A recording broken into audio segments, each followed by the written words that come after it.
हाय, तर मी आज शेअर करते आहे क्विक, इझी, सिंपल भाजीची रेसिपी. आधी आपल्याला कढईमध्ये तेल घालून घ्यायचं आहे. थोडंसं तेल तापल्यावरती मग त्याच्यात टाकून घ्यायचं आहे कांदा आणि टोमॅटो. व्यवस्थित त्याला परतून घ्यायचं आहे तेलात.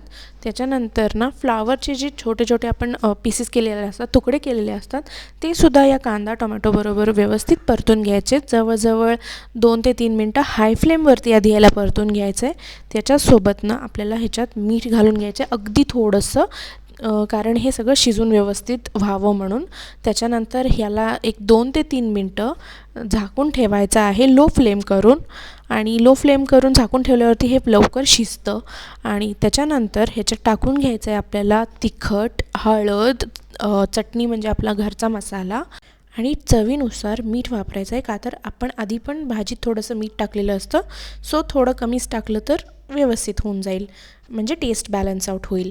आणि आपल्याकडं फ्रेश कोथिंबीर असेल तर आपण तीही वापरू शकतो, नसेल तरीही काही प्रॉब्लेम नाही आहे. ह्याला वापस झाकून ठेवायचं आहे आणि गॅस ऑफ करून जवळजवळ 5-1 मिनटं असंच झाकून ठेवायचं आहे त्याला, म्हणजे आपली भाजी एकदम व्यवस्थित मऊ शिजून जाते. तर तयार आहे आपली कोबीची भाजी, डब्यासाठी क्विक आणि इझी. चलो बाय.